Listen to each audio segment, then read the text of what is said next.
Chapter 17. Naalimpungatan ako sa sunod-sunod na katok sa pinto.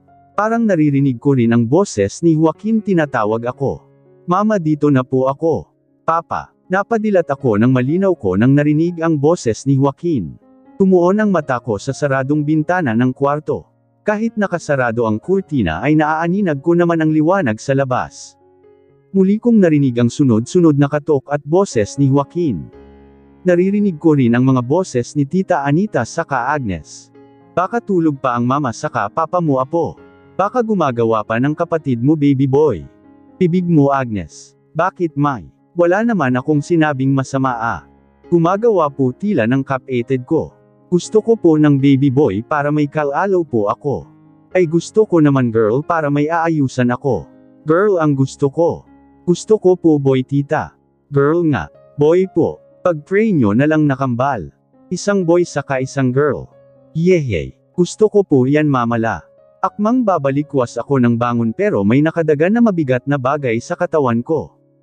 Nakita ko ang isang malaking braso ni Alden na nakayakap sa bewang ko. Ang hita niyang mamasel na nakadagan din sa mga hita ko. Umungol siya saka lalo pa akong niyakap. Sineksik pa niya ang mukha sa leeg ko. Nagtayuan tuloy ang mga balahibo ko sa buong katawan nang maramdaman ang mainit niyang hininga. May bumabainggong init dahil damang-dama ko sa hita ko ang kahandaan niya. Parehas pa kaming walang damit, ilang beses niya akong inangkin kagabi, saka sa sobrang pagod pati antok ko ay hindi ko na nagawang makapagbihis. Alden. Tinapik-tapik ko ang braso niya. Pero hindi siya natinag. Hoy Aiden, gising. Niyugyug ko na ng malakas ang balikat niya. Ungol lang niya saka mas sineksik pa ang mukha sa aking leeg. Mariin akong pumikit saka buong puwersang tinulak siya. Naalimpungatan naman siya. Sugar, bakit? Tanong niya sa paos na boses. Antok na antok pa din ang kanyang mukha saka medyo magulo ang buhok.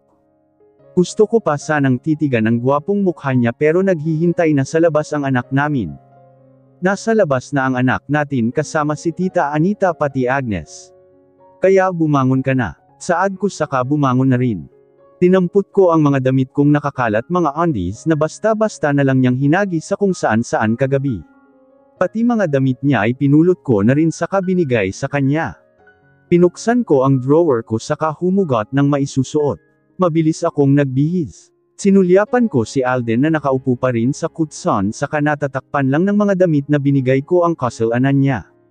Titig na titig siya sa akin habang nagbibihis ako. Nag-init naman ang aking mukha. Hoy Alden, magbihis ka na, sabi ko sa kanya. Saka lang siya tumingin sa akin saka napahawak sa ulo. Yes sugar. Tamad na tamad pa siyang tumayo pati mabagal na nagbihis. Parang ayaw pa niyang lumabas ng kwarto. Iniwas ko ang tingin sa pagkalalaki niyang medyo nakasaludo. Ngayong maliwanag na ay malinaw ko nang nakita ang pagkalalaki niya. Malaki talaga siya kahit hindi pa erect na erect. Bakit kasi ang aga nila? Sambit ni Alden saka humikab pa. Napaawang ang labi ko. Parang ayaw pa niyang umuwi ang anak namin. May pasok ang anak mo. Wala silang pasok ngayon. Tumaas ang kilay ko. Paano mo nalaman? May post kaninang madaling araw ang page ng school nila. Wala daw pasok ngayon sa school nila dahil pinasok ng tubig baha ang mga classroom kagabi. Lilinisin daw muna. Namangha ako sa sinabi niya. Hindi naman siya mukhang nag-iimbento ng kwento, totoo namang madaling pasukin ng tubig baha ang school ni Joaquin, dahil mababa ang lugar nito. In fairness, updated siya. May found na rin kasi siya na bago saka in-add kami ng anak niya. Mabuti pa nga raw si Joaquin may found siya, wala. Active din siya doon sa pagpo-post ng mga pictures naming tatlo.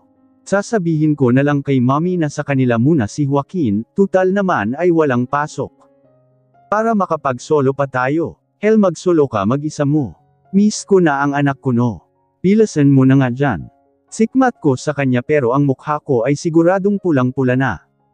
Nang makapagbihis na ako ay nauna na akong lumabas. Dumiretso ako sa pinto saka tinanggal ang mga lock. Pinuksan ko ang pinto. Good morning mama. Masiglang bati sa akin ni Joaquin sabay yakap sa bewang ko. Niyakap ko rin ang anak saka hinalikan sa noo. Isang araw lang kaming hindi nagkita pero sobrang miss na miss ko na siya. I miss you mama. I miss you too baby boy. Tumingin ako kay Tita Anita saka Agnes na mga nakangiti pati nakatingin sa amin. Morning tita, Agnes. Bati ko sa kanila. Morning din iha. Pasensya na ngayon lang namin naihatid pa uwi si Joaquin. Sobrang lakas kasi ng ulan kagabi saka baha ang mga kalsada. Naiintindihan ko po tita. Ang dami niyang kinain kahapon Jess. Mahilig din palang kumain yan parang ako. Kaya nanaba sabi ni Agnes. Salap po kasi kain tita Sagot ni Joaquin saka tumingin sa loob ng bahay. Saan po ti papa mama? Nasa kwarto pa anak, pero palabas na nagbibihis lang. Sambit ko. Eksakto namang lumabas si Alden sa kwarto na nagsusuot pa ng sando. Papa. Agad namang bumitaw sa akin si Joaquin saka tumakbo palapit sa ama. Agad naman siyang binuhat nito. Bumaling ulit ako kay Tita Anita saka Agnes. Napansin ko makahulugang ngiti sa mga labi nila. Nag-init ang pisngi ko nang maalala ang mga narinig kong pag-uusap nila.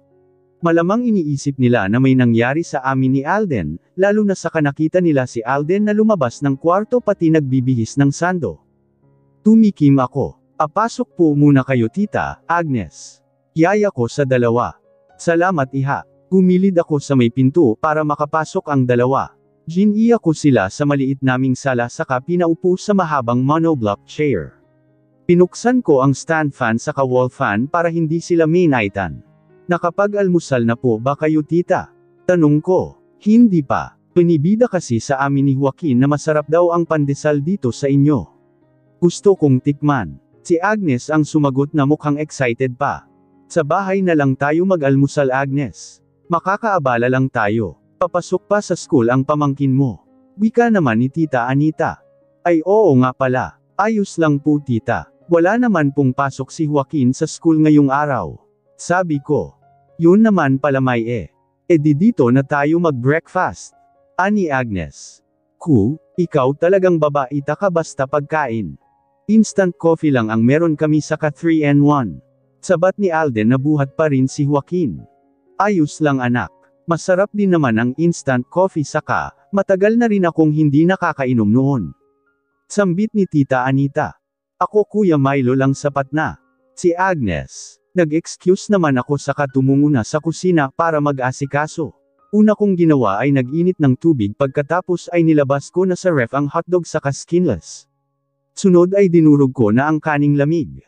Si Alden at si Joaquin ay lumabas para bumili ng pandesal. Sumama sa kanila si Agnes. Naku tita, ako na po dyan. Ulalas ko nang makita si Tita Anita na nasa lamesa na saka pumipilas ng bawang para dikdikan. Hayaan mo na ako iha. Gusto kong tumulong sa pagluluto. Nakangiting sabi niya sa kalumangaling nga sa maliit naming kusina. Teka nasaan ba ang sangkalan sa kakutsilyo? Kinuha ko sa pagkakasabit sa hook ang sangkalan sa kakutsilyo pati nilapag sa mesa. Mukhang hindi talaga siya magpapaawat kaya hinayaan ko na lang. Nakakatuwa nga na hindi sila maarte ni Agnes kahit dito lang kami nakatira ng anak ko. Habang nagpe-prepare kami ng agahan ay nagkukwentuhan kami ni Tita Anita. Para talaga siyang si Agnes. Parehas silang madaldal pero hindi naman nakakainis. Alam mo la, natutuwa ako sayo. Sambit ni Tita Anita habang naghihiwa naman ngayon ng kamatis. Nakita niya kasi na may itlog maalat saka gusto niya iyon. Ako naman ay piniprito na ang skinless saka pagkatapos ay isasangag ko na ang dinurog na kanin. Bakit naman po? Natatawang tanong ko. Tumingin siya sa akin saka ngumiti. Naaalala ko kasi ang sarili ko sa iyo noon. Maaga akong iniwan ng daddy ni Alden at ni Agnes. 3 years old pa lang si Agnes noon. Noong una nahihirapan ako sa sitwasyon ko. Mahirap magpalaki ng dalawang anak na mag-isa ka lang. Walang problema kay Alden, dahil malaki na siya noon, kay Agnes lang ako nahirapan dahil sakitin siya. Kapag nagkakasakit silang dalawa umiiyak ako, oo, maraming perang iniwan ng ama nila. Pero parang hindi sapat sa akin yun, dahil ang gusto ko ang presensya ng ama nila. Sa pananalita ni Tita Anita ay halatang namimiss niya ang ama nila Alden. May pagkakaparehas nga kami magkaiba lang ng sitwasyon. Pero noong dalawa pa lang kami ni Alden hinahanap ko rin noon ang presensya ni Alden. Lalo na noong panahong nahihirapan ako saka gusto ng sumuko. Matatag po kayong ina tita. Turan ko, mas lalo ka na iha. Kaya maswerte ang anak ko sayo. Kapag hindi ka pa niya pinakasalan tatanggalan ko siya ng mana. Natawa na lang ako sa sinabi ni Tita Anita. Pero natutuwa din ang puso ko dahil ramdam kong tanggap na tanggap niya ako para sa anak niya. May nababanggit na tungkol sa kasal si Alden pero hindi pa siya nagpo-propose. Kung sakaling mag-propose siya ay hindi na ako magpapabebe pa oo na agad. Dumating na ang tatlo na may dalang brown paper bag na may lamang pandesal. Ang magtiyahin nga ay ngumunguya na. Sarap na sarap si Agnes sa pandesal. May cheese kasi yun sa loob saka masarap kainin kapag mainit pa dahil tunaw ang cheese. Tamang-tamang pagkatapos kong magluto ay dumating naman si Leah. Ito ang unang beses na makikilala niya ang pamilya ni Alden. Nako, ang ganda niyo po pala ma'am. Para kayong artista sa napapanood ko sa drama sa hapon. Uri ni Leah kay Tita Anita. Maganda naman talaga si Tita Anita. Mestiza ang mukha niya. Kaya nga gwapo saka maganda si Alden saka Agnes. Namumula ang pisngi na tumatawa si Tita Anita. Salamat iha. Nakakatuwa ka naman. Ako Ate Leah, hindi ba maganda? Nakangusong sabat naman ni Agnes na obvious na nagpapakyut. Siyempre naman maganda ka din. Maganda ang mommy mo eh. Ay maliit na bagay te. Kinikilig na sabi ni Agnes na ikinatawa ko lang. Pero hindi niya kamukha si mommy. Si daddy ang kamukha niya. Nakangising sabi ni Alden. Ayos lang, gwapo naman si daddy eh. Ako din po pogi, kamukha ko ti papa. Singit naman ni Joaquin na yamakap pa sa bewang ni Alden. Siyempre naman, junior ka ni papa eh. Sino pa ba ang magiging kamukha mo edi ako? Natatawang sabi ni Alden sa kabinuhat si Joaquin pinanggigilan ng halik ang pisngi nito. Nangingiti na lang ako habang pinagmamasdan. Ang mag-ama. Pero mas maganda sana kung magkaroon ulit kayo ng baby, tapos girl naman sa kakamukha ni Jess para mas masaya. Nag-init ang pisngi ko sa sinabi ni Tita Anita. Naku mommy, I'm sure on the way na yun diba? Kuya, bilang ni Agnes kay Alden. Ngumisi naman si Alden sa katumingin sa akin. Tila naman sinilaban na ang mukha ko sa init. Sumagi pa sa alaala ko ang nangyari sa amin kagabi. Dahil walang proteksyon na gamit kagabi si Alden ay posible nga talaga na mabuntis ako. Si Joaquin nga nabuo lang sa isang gabi sa katatlong ulit. Tumikim ako. Akain na tayo, lalamag na ang sinangag. Sabi ko na lang. Pinaba naman ni Alden si Joaquin sa katinulungan na ako sa paghain. Napaawang ang labi ko habang namamanghang nililibot ang mata sa loob ng malaking bahay. Malaki talaga ito at malawak. Parang kasing laki ng banyo dito, ang apartment namin. Ganito yung mga bahay ng mga sikat at kilalang personalidad. Fully furnished na ang bahay, mga gamit na lang ang kulang. May swimming pool pa nga sa ka-garden house. Sa labas ng bahay ay may malawak na lawn. Pangarap ko ang magkaroon ng ganitong kaganda sa kakalaking bahay. Sinundo ako ni Alden kaninang tanghali sa planta dahil nag-half day lang ako. Pagkatapos naming kumain sa isang mamahaling restaurant ay pumasok kami sa isang eksklusibong subdivision. Dito nga kami huminto sa harap ng malaking bahay. Hindi ako makapaniwala sa sinabi niyang bahay namin ito. Taglaga, bahay natin ito. Namamangha ako, hindi pa rin makapaniwala sa tanong ko. Yes sugar, I mean no, bahay mo ito. Nakangiting sabi ni Alden. Kumunot ang noo ko sa kanaguguluhan sa kanya. Ano ba talaga? Tumawa siya. Sa iyo ang bahay na ito. Oh wait. Sinundan ko siya nang tingin nang lumabas siya ng bahay saka tinungo ang kotse. May kinuha siya doon. Pagbalik niya ay may dala siyang brown envelope. Pinigay niya ito sa akin. Naguguluhang kinuha ko naman ito.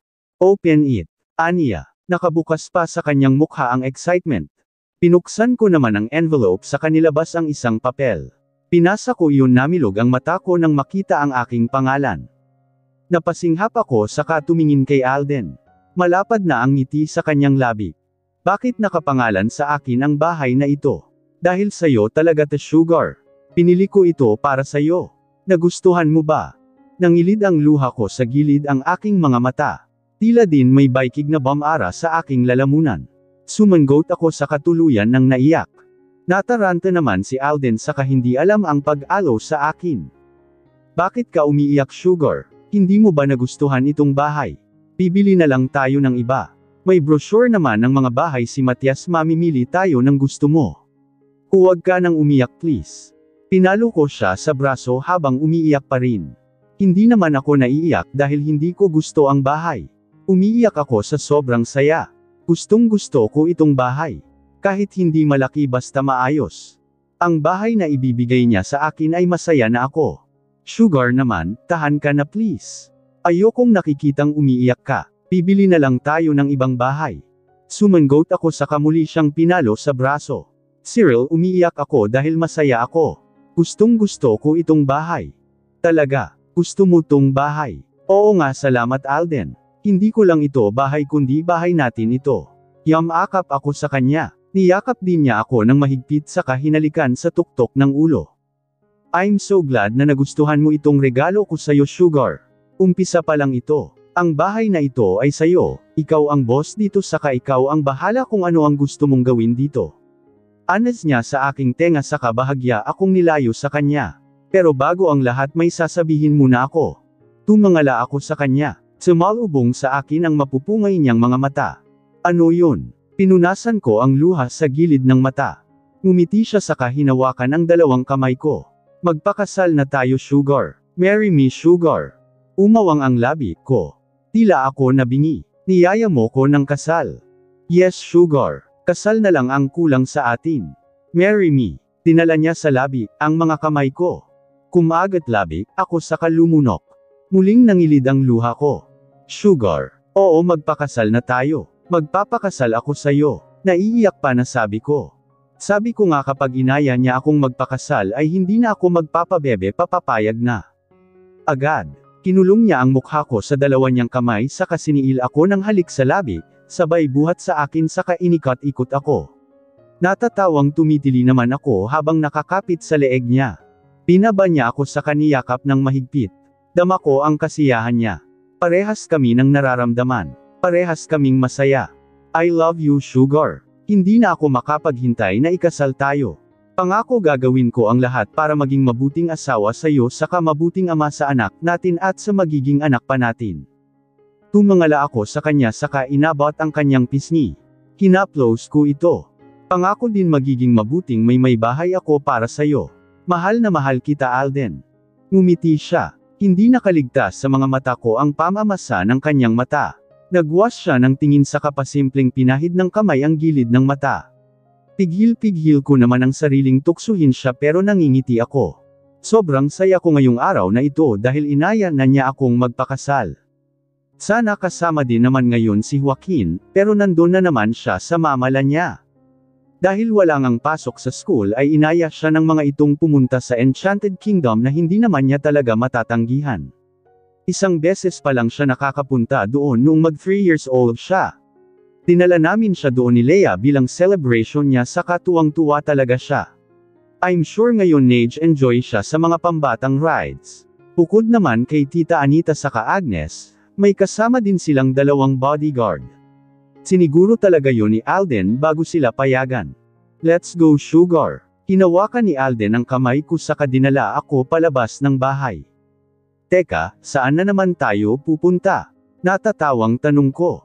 Lumanggan siya sa akin saka ngumisi. Sa mall, bibili tayo ng mga gamit para dito sa bahay. Umawang ang labi ko. Agad-agad. Yes, Sugar. Okay. Na-excite na rin akong bumili ng mga gamit para dito sa bahay namin. Nakangiting pinagmamasdan ko si Sugar na mabos-isang namimili ng mga gamit sa kusina. Tinitingnan pa niya ang bawat presyo saka napapangiwi siya sabay sabi ng ang mahal naman. Gusto pa nga niyang lumabas na ng mall saka sa Divisoria na lang daw kami bumili dahil mas mura. Ang sabi ko naman ay walang problema. Kahit gaano pa yan kamahal ay bibilihin namin. Pinigay ko na nga sa kanya ang 3 credit card ko saka 2 ATM. Noong una ay ayaw pa niyang tanggapin kaya sinabi kong hawakan lang niya. Kapag kinasal naman kami sa kanya naman lahat yon. Natatawa na lang ako sa sarili ko. Dati ayoko nang kinokontrol ako ng kahit sino. Lalo na ng mga babae. Pagbigyan ko lang sila ng tama sapat na yon. Pero ngayon willing na willing akong magpa-control kay Sugar. Excited na excited nga ako na ikasal kami. Bukas na bukas ay maghahanap na ako ng wedding planner. Tingnan mo tong kawali na Alden. Maganda yung ganitong kawali nun stick siya. Pangarap ko yung ganitong kawali kaso ang mahal naman. Aniya habang hawak ang isang kawali. Di bilhin natin. Kahit ilang ganyan pa. Nakangising sabi ko. Tumingin siya sa akin sa kangumuso. Yung mura na lang ang kukunin ko. Kinuha ko ang kawali sa kamay niya nilagay sa cart namin. Wala na siyang nagawa. Anumang madempot niya ay nilalagay ko na lang sa cart. Pagkatapos naming makumplito ang lahat ng utensils sa kusina ay mga appliances naman, ang binili namin. Nagdadalawang isip pa siya noong una dahil nagkakahalaga ng 100,000 ang bawat appliances. Ang pinakamura lang yata ay electric fan. Alam kong nanghihinayang siya sa pera, ang sabi ko naman ay kikitain ko naman yan. Marami pa kaming mga gamit na binili para sa bahay gaya ng sofa set, lamesa, mga kama, kurtina, bed cover kung ano-ano pa. Nang mabili na namin ang lahat ng kailangan namin ay nagbayad na kami. Halos lumuwa ang mata niya sa kabuuang halaga. Para hindi na siya makakontra ay agad ko nang inlabot sa manager ang isang credit card na hawak niya. Pinigay ko sa manager ang address ng bahay namin para doon ay deliver ang mga pinamili namin. Pinilinan ko pa sila na ingatan ang mga gamit. Grabe ang mamahal ng mga binili natin. Sa susunod talaga sa Divisoria na lang tayo mamili. Natatawang inakbayan ko siya. Kanina pa siya naglilitanya tungkol sa mga pinamili namin na umabot na nga ng mahigit 20 milyon. Oo na, next time sa Divisoria naman tayo magsa-shopping. Pagsakay ko na lang pero why not? Basta kung saan niya gusto di doon kami. Terry milk tea tayo, nauuhaw na ako. Yaya niya sa akin sa katinuro ang isang stand na pinipilahan ng ilang tao. Lumapit kami doon at nakipila na rin. Namili kami ng flavor ng milk tea na gusto naming orderin. Hindi naman ako mahilig sa milk tea, isang beses pa lang naman ako natikim noon dahil nag-uwi noon si Agnes, binilhan kami ni Mommy ng tig-isa. Si Sugar na ang pinapili ko ng flavor na para sa akin. Habang nasa gitna kami ng pila ay napapansin ko, ang ilang mga kababaihan na patanjin tingin sa akin. Hindi ko na lang sila pinapansin saka nakaakbay lang kay Sugar.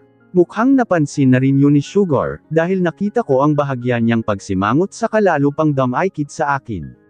Napangiti naman ako. Mukhang nagseselos ang Sugar ko. Hanggang sa makuha na namin ang baniling milk tea ay wala pa rin siyang ngiti. Ayos ka lang Sugar. Di ka na nangiti dyan. Pigil ang ngiting antag ko sa kanya. Nang haba ang nguso niya saka sumipsap sa straw. Ayos lang ako, medyo naiinitan lang. Naiinitin ka. Ang lakas kaya ng aircon dito sa mall. Tumingin siya sa akin saka umirap. Saninitan ako Tumawa na ako. Nagseselos nga talaga ang Sugar ko. Nagsusungit sa akin Tumigil lang ako sa pagtawa nang siman niya ako ng tingin. Alden. Sabay kaming lumingon ni Sugar sa babaeng tumawag sa pangalan ko. Umawang ang labi ko nang makita si Lizel. Ang ex ko.